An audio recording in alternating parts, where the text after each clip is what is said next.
Hello and welcome to the TGH College Hardwood Podcast. I am Joe. With me is Greg. We just had a tournament final. We had a Final Four and a tournament final go on in the last several days here, Greg. How are you doing? Great. It's always a weird feeling. Final game finishes up, one shining moment comes on, and then it's like, okay, now what? Like it's been a nonstop, runaway train for 25 plus days now. Now there's this void. It's like, what are we gonna do? I guess it's time to start looking at way too early top 25s and recruits for next year. Yeah, it is harder than ever to do the way too early top 25. I got criticism on mine. I posted because I have a team that currently has one player on the roster in the top 25, and that is Arkansas because, well, guess what? We're going to get to some coaching news. A certain coach is taking all of his recruits to Arkansas. So people who are mad about that, I really don't understand it. But yeah, you have to it's this whole thing where you have games every single day, basically. Watching the mid majors if you want to, bouncing around, doing this, doing that, and then you get to a point where this is over now, and now we have to it's going to be a crazy offseason, but it comes in like doses, right? So the coaching carousel is now, and then we'll have more transfer portal news as we go along too, and then we'll have like the summer months when there's not as much coming out. There's and then we get into like the fall and like the secret scrimmages, and it's just like leaving you wanting more. So a lot to get through. This offseason before we get back to college basketball. Let's recap what happened here. So we had NC State and Purdue. Purdue wins this one 63-50. They did not play particularly well in this one. Zach Edey finished 20 points, 12 rebounds. Lance Jones had a pretty good game. Braden Smith had probably the worst game of his college career, but they were able to advance. And, credit to NC State for keeping it close. They were clearly off this whole game and obviously facing a new challenge and facing a team that has Zach Edey. But the fact that they kept it even somewhat close is impressive because it's just a juggernaut going up against a team that has Zach Edey in the middle. Yeah, this was a fun story, and we got to see the DJ Burns um go up against Zach Edey, and if I'm not mistaken, I think that was one of his lowest scoring output. Now, that's not the only big guy that NC State has, and they had a couple of guys to throw, but I think that might have been his lowest scoring output of the tournament. Yeah, I'm pretty sure 37 in the title game, 20 against NC State, 40 against Tennessee, 27 against Gonzaga, 23 against Utah State, and I'm not looking at the one, but I'm pretty sure 20 was it. So I mean that's saying something. And obviously NC State has a couple of guys to throw at them, but overall I think this was kind of like we were saying.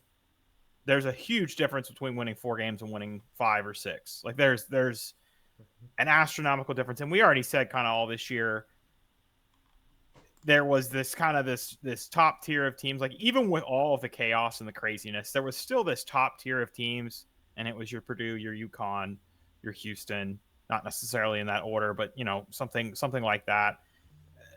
It was kind of, for me, I mean, it felt inevitable that we were going to get Purdue UConn in the title game, but there's always, it's still March, and there's still always that I guess I was a little nervous because I wanted to see that title game, but there's different ways you could slice it. With this game, this was the one, I guess, of the two that I was less worried about getting the result that I wanted. I'm not a fan of either team or anything, but right. This was the one that I thought, there was an avenue I thought Bama could win, and we don't need to get into that just yet. But this one, I don't know if you felt the same. I wasn't necessarily worried. Now, obviously, they didn't play their best, but they still won the game, and that was kind of my expected outcome. Yeah, I mean, just too much to ask a team like this to go up against one of the better seeds in the tournament and win. It's just their path. NC State, they didn't have to play Kentucky, who was a 3 seed in that region, and they did have to play Marquette, but Marquette had one of the worst shooting nights of all time. And then they got to play Duke instead of Houston because Jamal Shead got hurt. So it's just a different animal. They had a good run, and that should be something that the fans of NC State should remember for a long time and be fond of. But just ran out of gas at the end, and it's how it is. We want to see these upsets in the early rounds of the tournament, but we also want to see the big boys kind of play each other when it gets down to the Final Four. And it doesn't always happen that way. We always have teams like an 11 seed or something like that getting into the Final Four. But when we get to see these matchups, it's always good. So Purdue did win. I had less doubts about that as well. I thought Purdue would probably win. We picked it that way on the podcast last week, Greg. But let's get to the other game that we thought could give more trouble. We have UConn and Alabama, 86-72 win for UConn.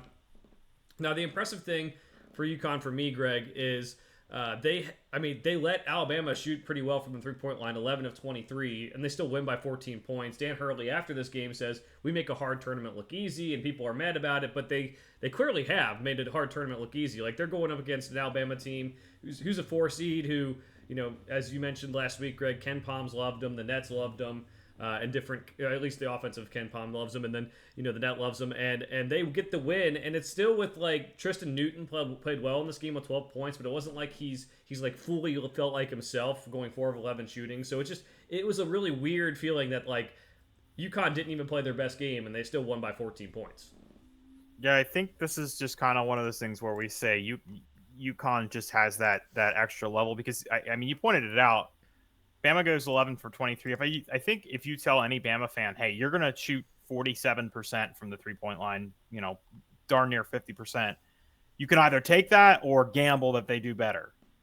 I would imagine most of the fans are going to say, yep, sounds great. That sounds like that's the formula for us to have a chance in this game. And it's still a 14-point margin at the end. I mean, that to me, I don't know that there's one thing I can pick out and say, well, this was the factor, and it's UConn was just straight up. They were just a better team, and Bama has some really good players that and some of these that we'll be, likely seeing back next year. We think maybe Nelson's coming back, Mark Sears, it might have an interesting team next year. Nate Oates has said he's committed to staying. We don't need to get into coaching news just yet, but I mean this UConn team, it seemed like it was a similar story to last year. They just, Joe's my favorite word for the tournament, they ran roughshod through the field again. But I don't remember the ins and outs. I can't remember games from last year, but it did feel like they hit this second gear at some point during the game.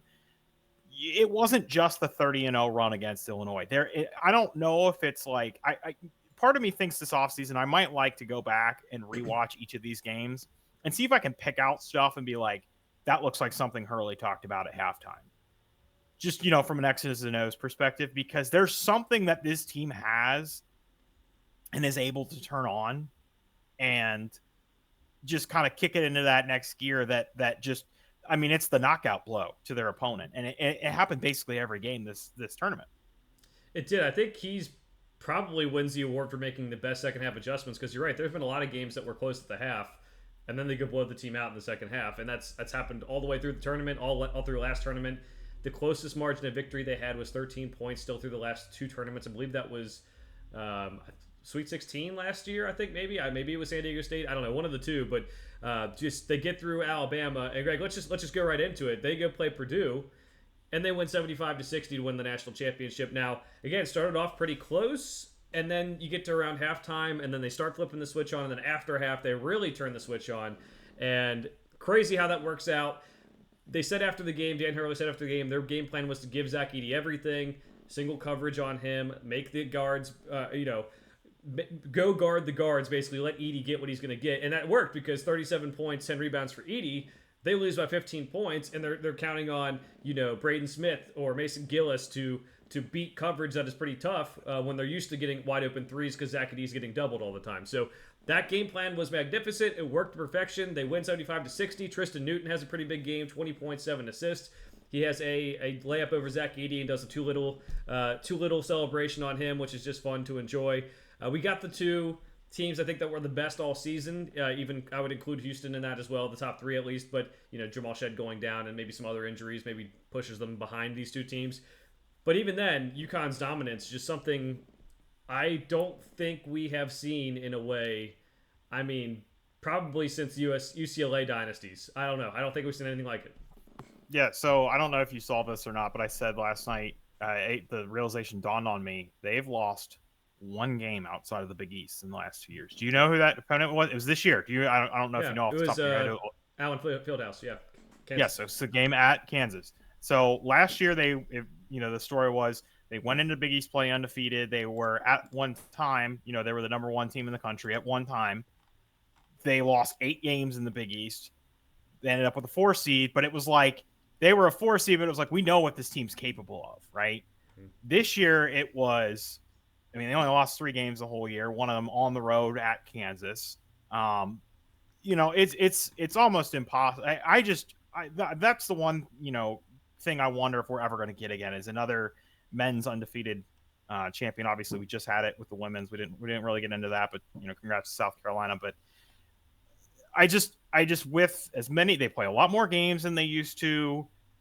There's just a lot more variables involved. I don't want to say never. I hate being the guy that says we're never going to see that again. Like I saw, I texted Joe and somebody said, this is the best chance that Purdue will ever have to win a title. I was like, I hate going with nevers and evers just because you just never know. But in this game in particular, you really noticed they did not double down on Edey, and he had 37. He did his thing. He got it. But UConn kind of said, like, that's fine. If you guys want to trade buckets when we're up double digits, like, great. That was kind of the thing. I noticed that, hey, you're down double digits in the second half, and they've still only taken 5-6 threes. Like, at some point, you got to start heaving. I kept saying, I was watching with my wife, I kept saying, man, they got to start heaving at some point. Like, that's the only way they're going to get back in this game. And they just kept sticking to be fair, what they're good at. They kept throwing the ball into Edey, and, they traded baskets at the end. But, I mean, that just wasn't going to get the job done. This team they're too deep. There's too many options. They are the best team I feel like, I've seen. It's everybody's going to compare them to Florida, and that's a totally different situation because you got the same 5 guys in 06-07 coming back. This is Dan Hurley brings basically a new team outside of Tristan Newton. And yeah, I mean, Klingon played as a second stringer last year, and Caravan saw some action last year. So yeah, it's not a complete roster turnover, but like they lost quite a bit from last year's team. I think 4 or 5 starters and like 6 out of 8 top scorers or whatever. The one thing I wanted to ask you, Joe, and I heard someone say this, I don't know how I feel about this, but someone said they felt like this was the best UConn team of all of the 6 title teams. My gut reaction to that is to like take a step back and say, really? Like, I mean, okay, so they're probably better than the fluky 2014 team. Like, no ifs, ands, or buts about that. But like, the 99 team, the 04 team. I mean, there's been some really great players that have played not just at UConn, but specifically on UConn championship teams. I don't know. What do you? It's just like gut reaction, top of your head. My first instinct is maybe, but I think they are. You're right to have that initial thought, though. A lot of times when UConn's won, it's been these weird things. Where you remember the Kemba run, even like it.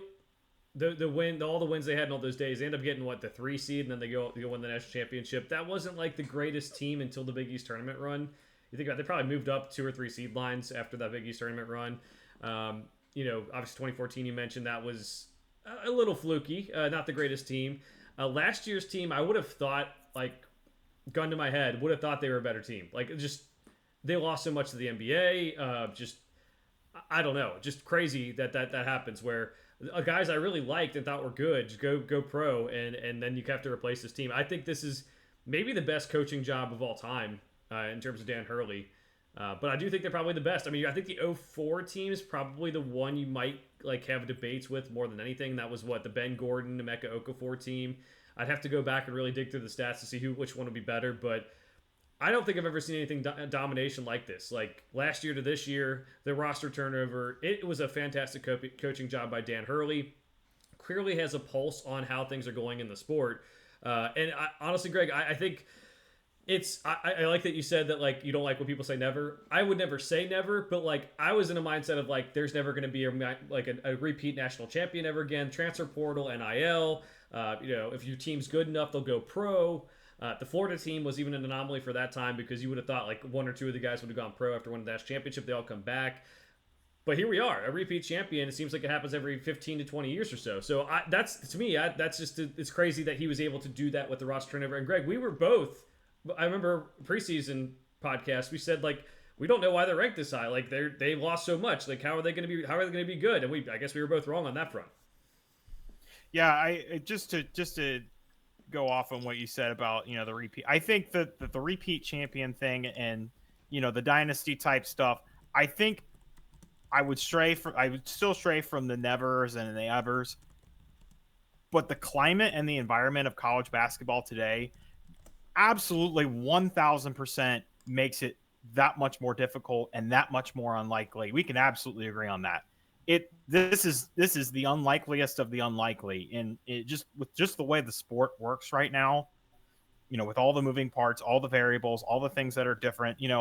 I mean, when Wooden wins, what 10 in a row in the 60s, 70s, there's only like 8 teams in the tournament. I mean, like there's so many things that have changed, and not just in the last 60 years since that run, but like in the last like 4 to 5 years, the transfer portal, the NIL, the this, the that. I mean, there's so many things that go into a team, and we've seen so many more teams be able to basically flip a roster, over an off season and then compete.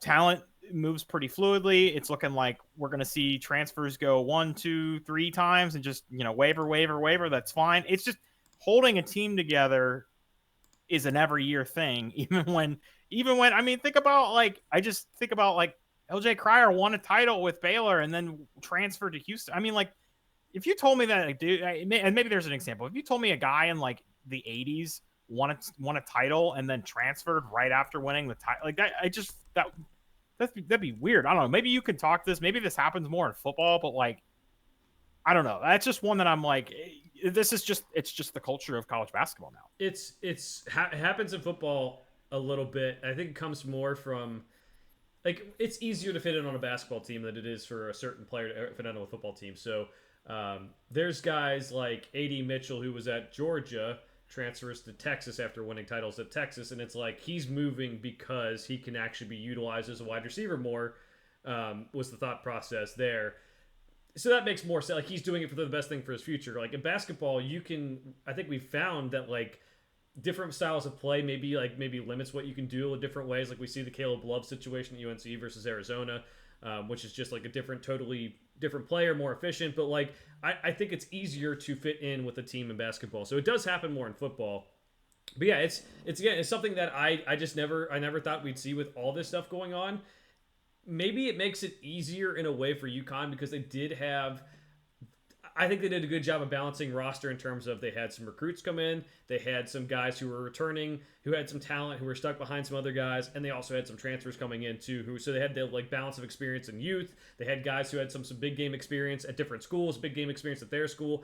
I don't know. Maybe everyone else is like trying to figure this all out, and the couple teams that were really good were ones that had rosters like Purdue had a roster that mostly came back. Houston had a roster that was pretty experienced at Houston, but they also went out and got LJ Cryer. So I don't know. It's just I think again, like I just so impressed with what Dan Hurley did because I don't think this is normal. And to your point, Greg, the fact that we have to think about whether this is the best UConn team ever shows how good of a coaching job it is. Because I just went while you were talking and looked up the 2003 2004 UConn team, and they lost 6 games that year, but they had 6 NBA players, and these were guys that like maybe didn't work out in the NBA totally, but like were thought of as pretty well thought of guys going out. So you have Ben Gordon at 18 points a game, Emeka Okafor at 17 points a game, and then even guys like Charlie Villanueva down the roster, Hilton Armstrong, and Marcus Williams, who are guys farther down, and Josh Boone as well. So the fact that we might even have a discussion about this team, which might not have as many guys who ever play in one NBA game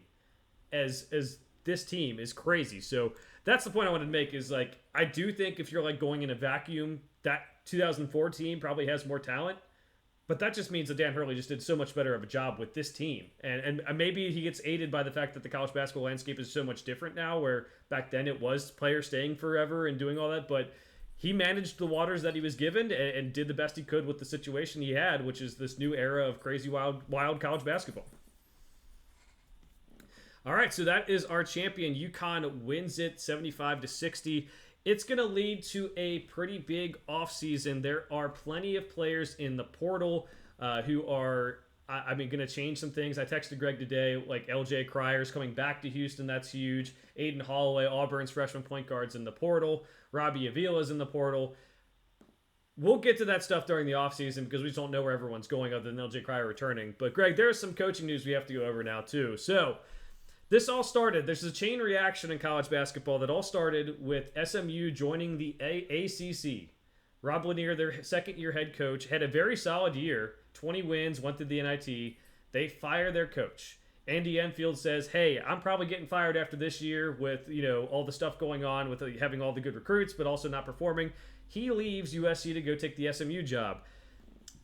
USC reaches out to different candidates like John Calipari and everything, but they end up hiring Eric Musselman. Eric Musselman wanted out of Arkansas because of a lot of the rumors that went on with their fan base the last couple of years. And I think he doesn't mind being in the West Coast. Obviously at that time at Nevada, which is not quite the West Coast, but getting there. So he leaves.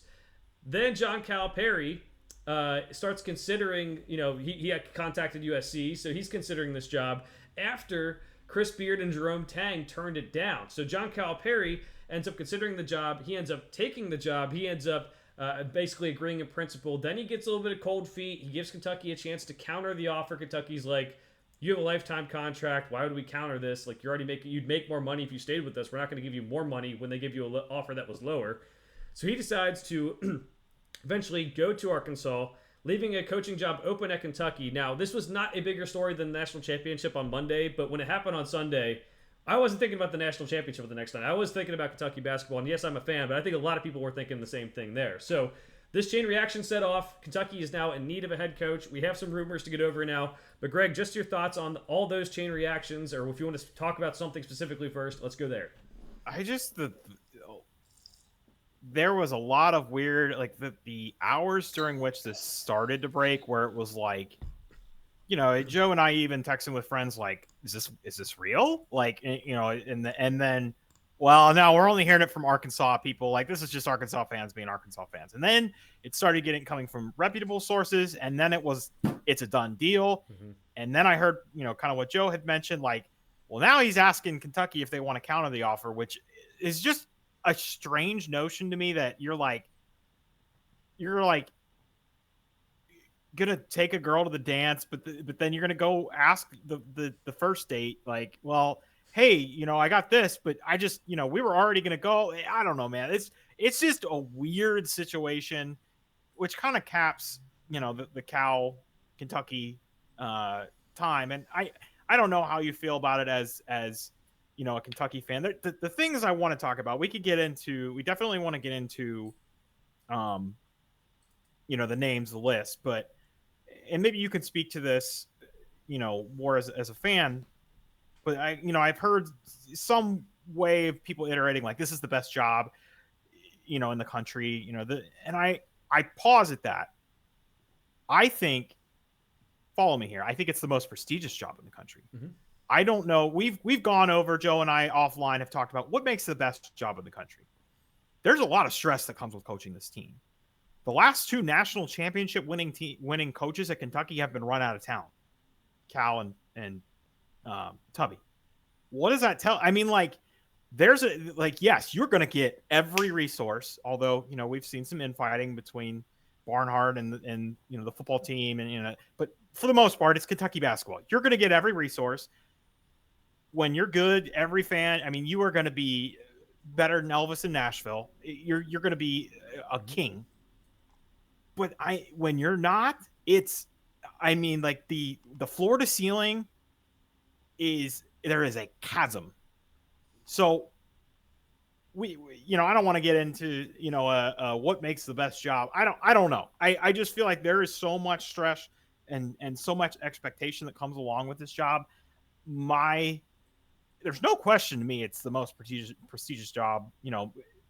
I think it's more prestigious than Kansas, than Duke, than Carolina. That's my personal thought. I would hear someone if they wanted to argue something different, but I don't know if it's the best job. And we don't need to do this for 25 minutes, talk about what's the best job. But you see where I'm coming from there? Like, there's so many background things that come with coaching Kentucky. It's definitely different than the Louisville situation, where people are going to take pause at going to Louisville because you got to deal with, it's different stuff that you would have to deal with at Louisville than you would have to deal with Kentucky. it's a lot of good problems to have, but a lot of pressure. You're right. So if we're talking that way though, the Pepperdine job is the best job. You can go there and be Lorenzo Romar and just never win and just live in paradise, or Hawaii maybe, I don't know. But it is the best job in my opinion. You're gonna get all the resources. You're gonna get the most loyal fan base in all of college sports for that specific basketball thing.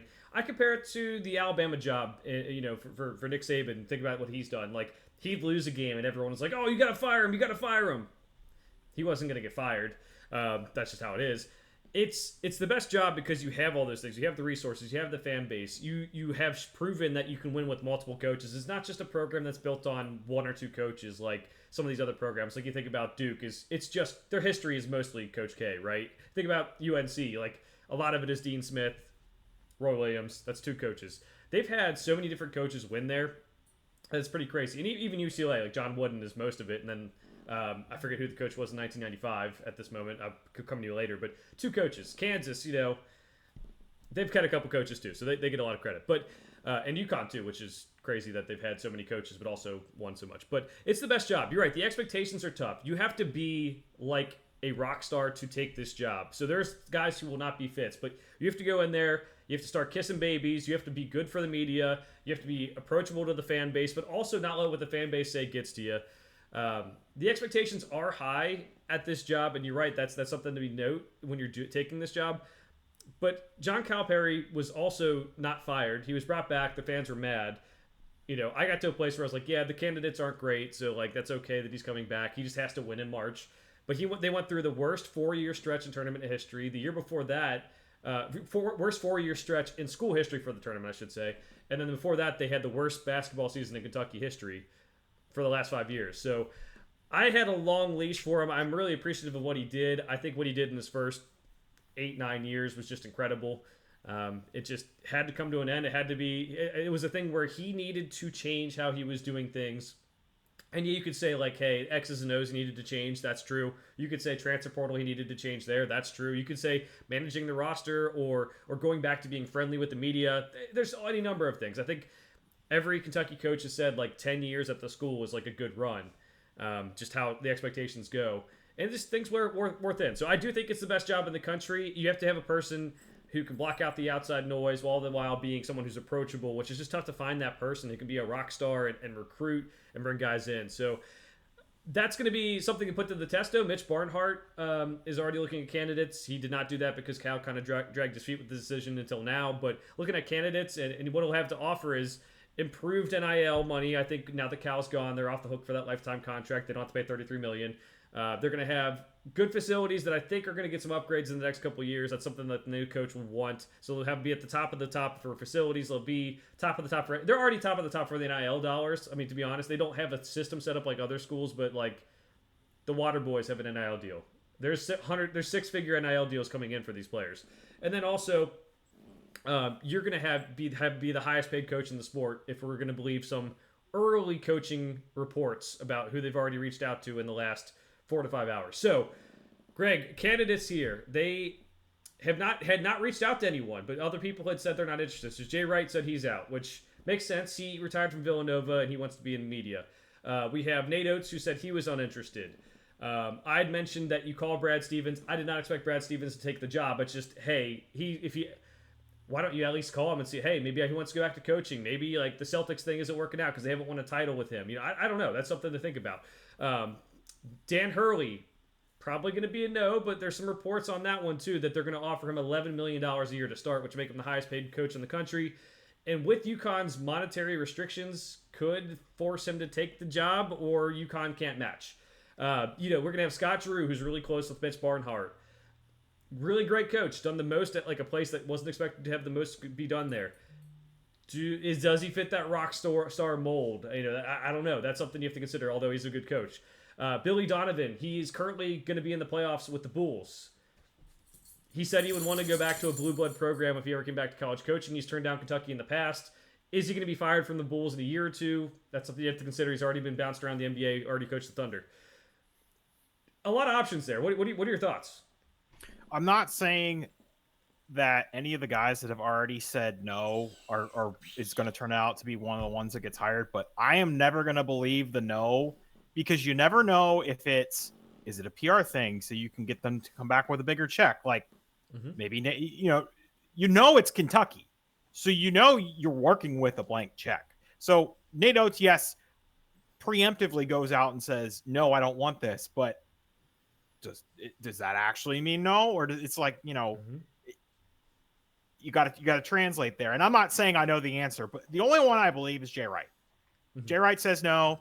He's got no ulterior motive. He says no. Okay. All right. He's got his own thing going on. I believe that one. Hey, CBS, why don't you give me a pay raise so I can go back into coach? Yeah, okay. Right. I will say, some of these, you've heard Billy Donovan has maybe whispered that he's maybe not interested.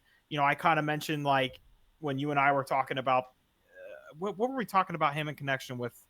We were talking about him in connection with a different job, and I said maybe he's talked to people that are running college basketball circles now, and they say you don't want to get back involved with the sport. This was weeks ago at this point. I can't remember, but anyway. Yeah. But they're gonna call Scott Drew, who again is another one of those guys that just got an extension, just got a big check.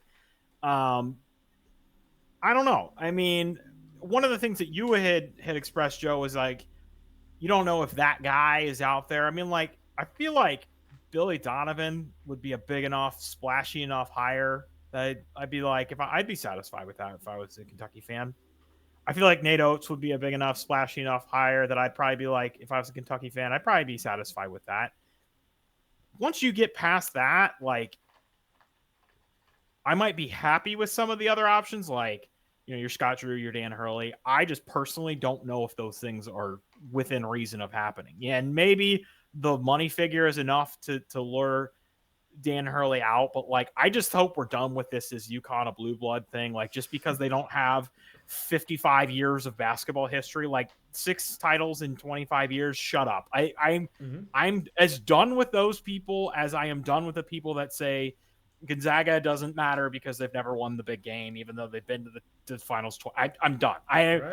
You don't know, but if I see that on your Twitter, just know for the however many people are listening to this, if I see that on your Twitter, on your Facebook, if you get a flag and print it, that you're done. UConn's a blue blood. They have as many titles as like North Carolina and Duke. So yeah, I know. I know. You know. Saying, I know you. This was still a conversation last year. It was still a conversation last year. It shouldn't have been. Last year, after they won, I was like, before they won the title, like 4 titles. It's a really good stretch. Like, maybe not 4 titles. When they won the 5th one, I'm like, yeah, they're a blue blood. I think that was the defining thing. And then this year, obviously getting 6, that makes it even more cemented. They do, like, the fan base does need to. We saw the weird stuff where Arizona State fans were in the UConn student section. Their fan base needs to travel. I know, like, college kids maybe can't always travel. It's tough, but like, you get one life in college, man. Go for it. So yeah, the fandom needs to follow that, I guess, is the thing. The fandom should be bigger. I remember being at Xavier, and when we were in games, there were. Now this was obviously we never made the Final Four, but I remember when there was like first and second round games, they offered charter buses.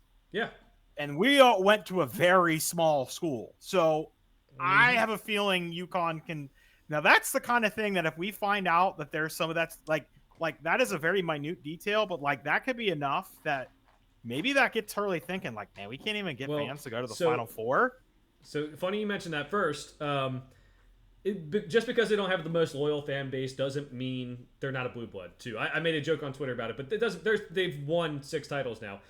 Duke has a very weird fan base where it's a lot of people who are not from the state because they draw students from everywhere, and they have a lot of fans who didn't go to the school, which is not a prerequisite. I'm a fan of Kentucky. I did not go to the school, but like that, the fan bases I don't think factor into it as much. It makes a program better. Obviously, like if Kentucky is better than those places because it has the fan credentials. But it's funny you mentioned that, Greg, because UConn does not have the money available that Kentucky will. So Dan Hurley making $4 to $5 million right now. Kentucky just offered $11 million. UConn's athletic department is operating at a deficit, according, if you believe what's on Twitter, which I'm going to take it for its face value because it seems right. I think it's like $14 million deficit. this is a program where the reporters in the state, like I don't even remember asking, like, ask Jim Calhoun, do you feel bad about how much money you're making and all this stuff? And back in the day, and he's like, no, I don't, which he shouldn't, because it's you drive more people to the state. They did studies on Nick Saban and how much money he brought into the state, and it was astronomical. But like that program, he may not get 11 million from UConn. Like if they're already operating at a deficit, obviously, like you said, the fan base isn't as loyal. How do you get the money to come in? Do you get NIL?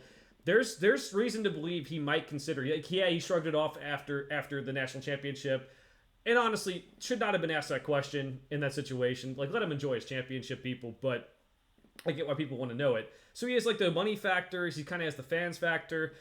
He's got to rebuild another roster, which he did well this time, but it's probably even more barren than last time, I would say, possibly. So there is reason to believe he could leave. I think he's probably going to stay at UConn. Like you have, it's not Kentucky, right? It's on the same level as Kentucky, but it is right there, right? It's right. You can win there. You've proven that. They can get updated facilities. Hopefully, they can get improved home court as well. I think that'll be huge. And maybe the fan base can buy in a little bit more. You get more enrollment going forward, and they start traveling to these games, all that stuff. But there's reason to think that he could consider it. That's double his salary. He can make more money and all that. And also, if you look at state taxes, Kentucky's is lower than Connecticut. So there's reasons to believe. But I'm with you. I do think he ends up turning it down because he is a blue blood school. Like, how much more can you get? And I'm also with you that your list right now, I mean, it's Dan Hurley, and then it's Scott Drew, and then it's Billy Donovan, probably in that order. If you don't get one of those three, then it's probably a disaster. Now, Nate Oates could be back into the equation too, so I'm not going to rule him out. That'd be an okay hire as well. But those four seem like that's the thing. And if you go below that, I'm not saying you can't win at Kentucky. You can't be successful at Kentucky, but it'll be like more of a you have to prove it first. So if we're going to say Kentucky's the best job, you have to say like, hey, you can get a guy who's not an A+ hire and still win there, win a championship. That can I'm not saying like they couldn't hire Shaheen Holloway maybe a year or two early and he ends up being successful and a really great coach and the best ever. But you're right, in terms of like guys we know who can do it, those four that we've listed are kind of the ones you need to go after and get. I just want to ask, because I really don't know, and you can speak this to people. Is the higher Rondo, is that a bit, or would you actually be happy with that? I have no idea. Oh boy, not yet. I wish that he had AAU ties. He was supposed to be a Kentucky assistant this year, and I think the whole season ends up differently because he's just so smart. And working with guards too, because Tyler Eulis did a lot with the guards. I wish he was on the bench in the same way John Shire was on the bench for a couple of years with Calipari. Calipari calls it quits, and Rondo takes over. They're not going to hire someone who has no coaching experience. I know that for sure. Do I think he could be successful like those guys who are outside the top four? Absolutely I do, because he's very smart. And I think he could recruit, and he went to Kentucky. He's an alum. I think that something Kentucky fans want is someone who cares about the state and the program. And not that John Calipari didn't, but just in a way that like the last couple of years of like, hey, Rondo would probably do the media stuff. He would probably be engaging with fans, even though on the court he was kind of a dick sometimes because he wanted to win. That's how it is. So no, it's a little bit of a bit. I would love to see him coach Kentucky one day. I do think he'd have success. But as one of our friends pointed out, if he ends up not working out, then you have to hate him, and that's not what I want either. So no, I do not want that. I do think it could be successful, but I do, like I said earlier, Greg, there's all these college coaches right now I think could win at Kentucky. There's a list that keeps on going down. Todd Golden at Florida, who I know you like because he's San Francisco days. Do I think he could come and win national championships at Kentucky? Absolutely, I do. And I think there's plenty more too. I do, just because we're still talking about this, not necessarily about Billy Donovan. A Rothstein, I'm sure you got alerts on your phone. A Rothstein tweet. I want to read this word for word, and you tell me what you think, because I have opinions about how this tweet is worded. Now, obviously, we're seeing Rothstein's words. Billy Donovan tells reporters prior to tonight's Bulls-Knicks game that he has not been contacted by Kentucky, and he's committed to being in Chicago. I think now we're reading Rothstein's words, but I am assuming that in some way, shape, or form, this is what Donovan said to reporters or whatever. And is it telling to you that you put both of those for, like, why not just say I'm committed to Chicago? Why are you putting in there, I have not been contacted by Kentucky? I think why is that first? I like, this seems like the game is being played to me. You think that he's saying like, hey, I've been contacted so I'm getting away with not being contacted. But once I do get contacted, I'm not going to tell you, type of thing. Yeah, probably that could be it right now. So we also have, like I mentioned, the rumor of the $11 million offer to Dan Hurley on the table. He likely has already said no to that. Maybe UConn's working on a package to improve his salary. But since then, we have Adam Zagoria saying they're going to try to hire Scott. They're zeroing in on Scott Drew. So we have that going on. So I kind of believe that he has not been contacted. But you're right. He is playing the game by saying he has not been contacted, because he could have just said, no, I want to win in Chicago. I'm an NBA coach now, or whatever. I don't want to deal with NIL. He could come out way more vehemently and be like, hey, I'm not doing this. There's one other thing I want to attack from the Dan Hurley angle. One or two other things. Matt Norlander said when he was walking off the floor last night, he was going through with Luke Murray. They were joking with each other. Where's first round games next year? Where's the East Regional next year? Where's Final Four next year? That, and when he was asked, they were on the floor, he was asked about the Kentucky job, and he said, you have to ask my wife. Yeah. That to me, like, yes, there are some variables. We've already said, like, the exterior variables, the money, the fan base, the Connecticut. That to me sounds like I am privy to believe that and say, okay, I don't. Right. I think he's going to say no. Well, to be clear, I am still. Go ahead. He basically, he said, like, Kentucky shouldn't be a problem. You'll have to ask my wife, because I think the backstory is that his wife moved a couple times already with his coaching career, and she wouldn't want to move again. It was kind of like, hey, I don't want to do it. My wife's right here, type of thing. Right, and I'm still going to stand, on the I don't care if NATO's public, like putting out a statement that you're saying no and you're committed is a move. It's a chess move. Yeah. I don't know if Scott Drew said anything. Obviously, now we know Billy Donovan said something, maybe not a formal statement, but he's answering questions to reporters. I am not believing any of these no's until Kentucky signs a coach. And, and even then we may find out that, Nato said no, but he was actually, his agent was talking to, whatever. So the only ones that I personally believe right now, I don't think Jay Wright. I think he said no and he's done.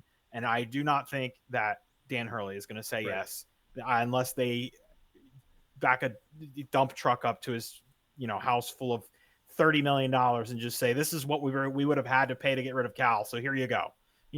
I like those are the only ones that I'm out on. And maybe it is Dan Hurley, but I'm out on Jay Wright, and I'm out on Hurley. I don't care about what everybody else has said. I still believe they're viable candidates. Right. And regardless of what people say publicly with their statements on air, anything, if you are Kentucky and you are, in most people's mind, maybe, and maybe even your own mind, the best job in college basketball, right?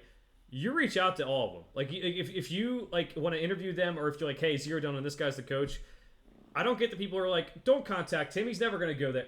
No, you definitely ask. You ask all. You don't know what their motivations are. Like, we've had different coaches take different jobs that surprise us, like Musselman going to USC, like we just talked about. Like Andy Enfield went to SMU. We thought maybe hey, he'd stay for USC one more year, maybe he'd be fired, maybe he'd take a different job. But SMU, that's weird. Like, all these things happen all the time. So you call Brad Stevens, you say, hey, you cool being a GM? You want to come back? You missing coaching? Like, maybe he just misses coaching. Maybe he misses college. I don't know. Like, I would think he doesn't. But call and ask, what's the worst gonna happen? You call Dan Hurley and say, hey, here's $11 million. If he says no, then you say, hey, is there wiggle room? Can we give you 12, 13 million? You call these guys, see what happens. NATO's put out a statement like, hey, Nate, if we pay your buyout, you're going to come to Kentucky? We know you said this statement, but can Alabama do what we can do in terms of basketball? That's something you do.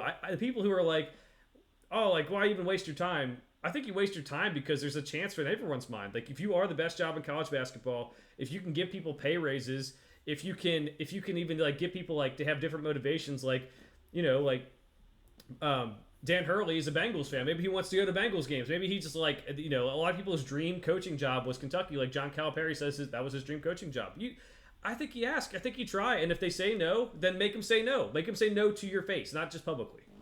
I'm glad you brought up motivations, because there's one thing, we can sit here and look at all the variables, like just like we did with Dan Hurley. Well, the money, something you got to remember about these guys is they're like your Michael Jordans, they're like your LeBron Jameses, they're like your Tom Brady's. These dudes are built different. Mm-hmm. We look at this and we say, man, that job's a lot of pressure. That is not the first thing that goes through. These guys are built different. I could win there. Man, And, I'd go 36-0 there. That's how these guys are built. So as much as we want to psychoanalyze and say, oh, I don't know if I'm telling you, there is at 0 minutes of his life has Nate Oates ever said, I don't know if I could win at Kentucky. I don't know if I'm built. Never. well, Not one time has any of these. That's just not how they're built. So, and as crazy as things are, in this sport where there are schools like Purdue who never won a championship, like, getting into the final, and like Alabama's a football school and they're in the Final Four. Greg, there's 5 active coaches in college who've won college basketball championships. And I think 6 if you include Billy Donovan in the NBA now, right? I think that's what it comes down to.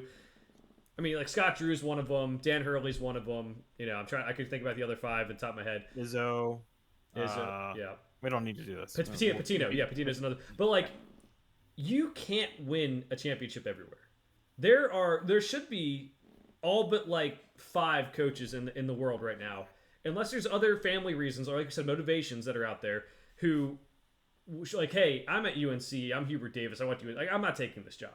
But like, there should be 350-ish coaches lining up to try to take this job, because they can't always win at their school, but you can win at Kentucky, and you can win big. You can be the guy. If you have an ego, like you're the best coach, go there and prove it. So, yeah, I think that's the thing. Is like yes, like you reach out to people, you see what their motivations are, you see if like they want to win. It does take a special type of person. I think there's a lot of people, probably myself included, who would not want that job where it's like the expectations are that high. But if you're in the coaching profession and you're that competitive where you want to win, yeah, you're probably thinking about going to that job where it's a job where you can win a national title, and you can win multiple national titles if you do it right. So that's my thoughts. The difference between 4 and 6 is a chasm, Joe.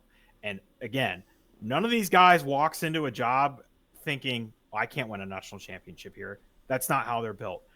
But they get a call from Kentucky, they might say, well, maybe I have a better chance with more resources there. That's right. They're realistic. Like, they're not dumb. They are built different, but they know how the game works. And to be fair, it's a different discussion with college football. College football, there's like 15 schools that win a national championship total. With college basketball, there might be like 30. Like, if you really dug deep, like, and there's some programs who have won championships who would need to be revived and stuff, and like you could do that, and you could go there being like, like Ed Cooley at Georgetown. Like, I don't think he's going to win a national championship there, but like they have the history, and maybe they could do something like that type of thing. But there's a lot of schools out there that it would take the most miracle of miracles, Cinderella runs, and we've seen that. But like you said, 4 is different than 6. So if you want to get over that hump, if you're Nate Oates and like, hey, I got to the Final Four, I don't know how much more I can do or whatever. You want to win a championship, this might be your best shot, is to go to Kentucky. And Kentucky, still some work to do. Again, NIL structure, something they'll have to figure out.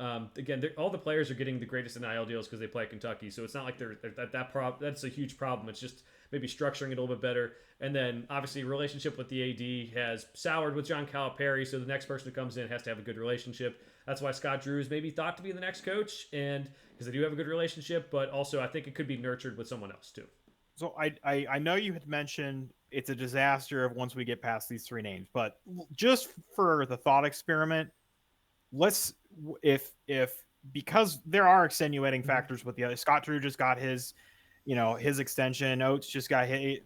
If Billy Donovan may want to stay in the NBA, I personally think that might be the most likely scenario right now, but that's me personal. What about that second tier of candidates? There's one name that we've mentioned offline, but we haven't brought up on this podcast right now. Mark Pope is a former player. I don't know where's your hierarchy. You're going to be better able to speak to this once you get past those top 3. And we've seen some lists, man. And like, I know I say, like, don't let anybody tell you your bracket is terrible, and like, don't let anybody tell you, Joe, if anybody's making fun of your way too early top 25. There's some lists for this job. This one, like, there's some lists that are terrible. Yeah, you could just look at it and just like, I wasted 5 minutes reading this. So like, what? Go ahead. Yeah, so other than the 4 we listed of Hurley, Donovan, Drew, and Oates, right? Those are the 4 we had. I would say the next tier down, I would consider Shaheen Holloway. I would consider Todd Golden at Florida, obviously San Francisco fame. Mark Pope would be in that tier. Again, guys who just haven't done it enough. If he had another season or 2 at BYU where like they're doing really well and maybe exceeding expectations, like that really puts him in a different spot with being an alumni of the school. But those three, I think, are in consideration. Like, you could consider TJ Altenberger, but he hasn't done enough yet to prove himself. He also has a huge buyout as well. So I think those are kind of the next guys, and they're not bad. They're not bad coaches whatsoever. It's just like, are they the best coaches in the sport? What about one of the guys that's one of the 5 coaches that's won a title, still coaching college basketball? How about him? Scott Drew, yeah. Now the other guy. Tom Izzo? No, he's not leaving. Now the other guy. Patino, yeah. Just say it. Just say it. And I heard some people throw out his name, and I think that's literally just because he coached at Kentucky before.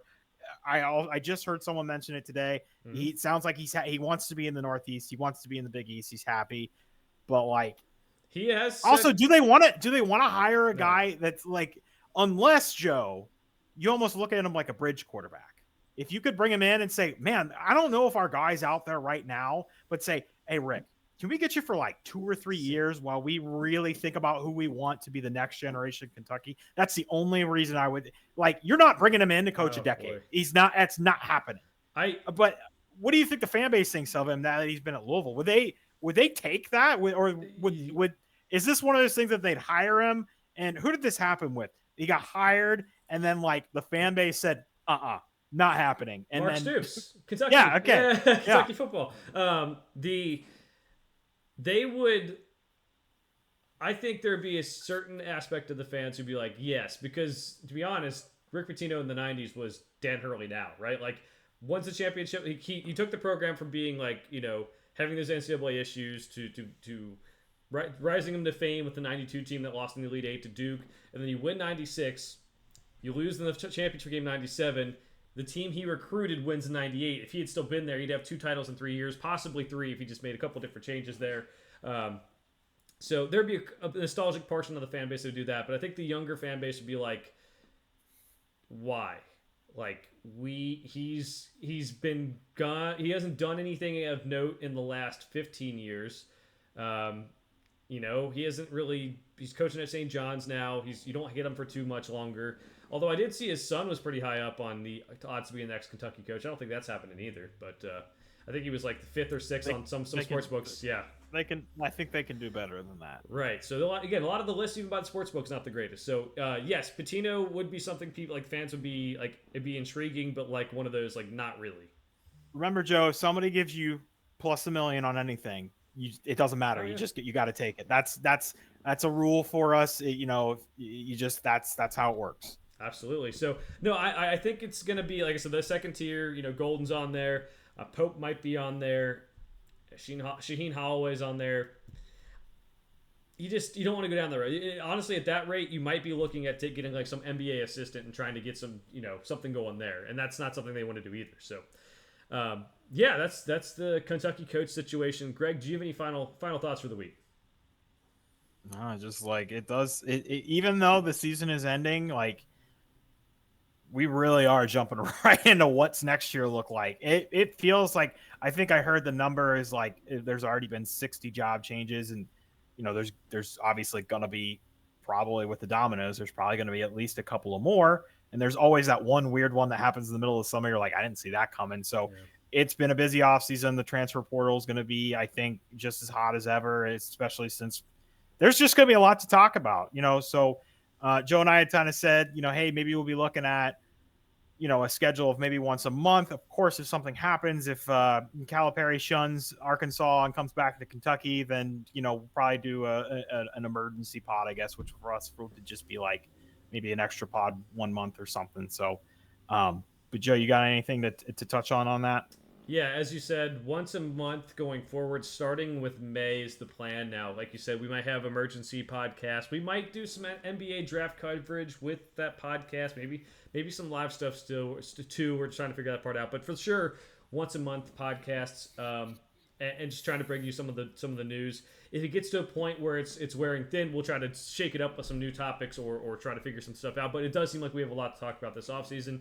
But now it's time to remind everyone to like and subscribe on YouTube, like and subscribe wherever you get your podcast. It does help us out immensely as we expand our reach and go here, do really well here in terms of building our brand here for TGH and the TGH College Hardware Podcast. Greg's been doing an awesome job on the social media, so make sure you follow along there as well. For now, thanks for watching. We'll see you guys next time.